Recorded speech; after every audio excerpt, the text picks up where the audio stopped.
시원하고 속 편한 해장에도 식사에도 정말 좋은 황태 미역국 레시피 찾아오셨다면 여러분들 제대로 찾아오신 겁니다.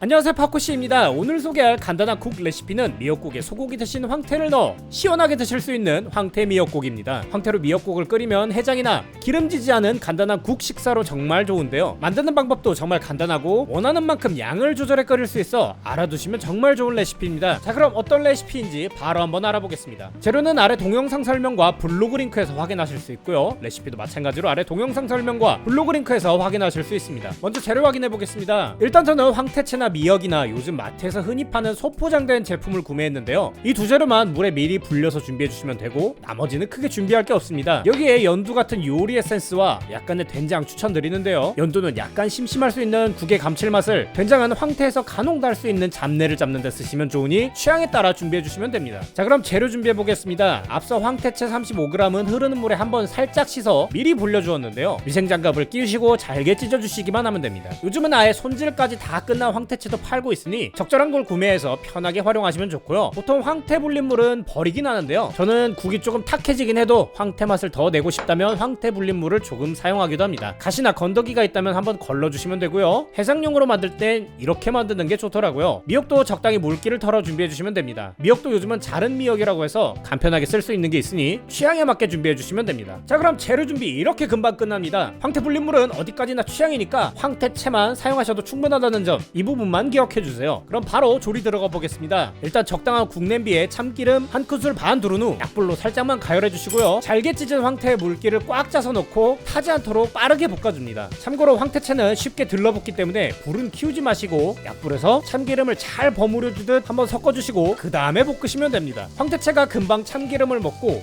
조금은 들러붙겠다 싶을 때 이어서 마늘 반 큰술과 물기를 뺀 미역도 넣고 같이 볶아주세요. 이어서 물을 100ml 정도만 넣고 강불에서 한번 물이 뽀얗게 될 때까지 끓입니다. 물이 끓기 전까지 밑에 둘러붙은 황태와 미역이 타지 않도록 한번 일으켜주는 느낌으로 주걱 같은 걸로 살살 긁어주시면 되고요, 물이 살짝 졸면서 끓기 시작하면 이어서 물 600ml를 넣습니다. 저는 황태 불린 물에 생수를 더해서 넣었고요, 이어서 간도 해야겠죠. 국 색깔이 너무 진해지지 않도록 국간장 한 큰술, 소금, 후추 한 꼬집 정도 넣은 후에 한번 팔팔 끓여줍니다. 국이 끓기 시작하면 간을 한번 봐주세요. 아마 이 상태로는 약간 싱거우실 수도 있는데 앞서 말씀드렸던 것처럼 연두 같은 요리 에센스 괜찮고 소금, 미원 등 원하는 조미료로 간을 맞춰주시면 됩니다. 뭐 여차하면 참치액 같은 것도 괜찮고요. 마지막으로 저는 여기에 된장 4분의 1 큰술 정도만 넣었는데요, 마지막에 간을 볼 때 소금이나 맛소금 대신 된장을 약간만 넣으면 밍밍한 맛과 황태채에 남아있는 살짝 비린 듯한 잡내를 잡을 수 있어 정말 괜찮았습니다. 미역 맛이 진하기 때문에 생각보다 된장 맛도 그렇게 나지 않고 아침 해장으로 속도 편해서 좋고요, 무엇보다 그냥 미역국보다 국물이 훨씬 꿀떡꿀떡 잘 넘어갑니다. 마지막으로 간을 보고 살짝만 더 끓여주시기만 하면 됩니다. 이런 국은 조금 짜다 싶으면 물을 더 넣으면 되니 걱정 말고 간을 해주세요. 자, 그럼 이렇게 완성된 황태 미역국입니다. 아무래도 소고기 미역국보다는 황태가 들어가 훨씬 시원하고 또 한편으로는 된장도 들어가서 조금 진한 느낌도 있는데요, 일단 속이 너무 편안한 느낌이고 된장이 살짝 들어갔어도 기본은 미역국인지라 약간 진한 느낌의 미역국으로 드시기에 꽤 괜찮으실 겁니다. 무엇보다 아침, 저녁 식사에 가볍게 곁들이기도 해장용으로는 정말 그만이라 전천 후 어디에 같이 드셔도 굉장히 괜찮은 메뉴입니다. 바로 끓인 미역국 한 그릇 드시고 남은 건 냉동실에 얼렸다 드셔도 맛에 큰 차이가 없어서 정말 좋습니다. 절대로 후회하시지 않을 그런 맛입니다. 자, 그럼 오늘 레시피 도움 많이 되셨다면 구독, 좋아요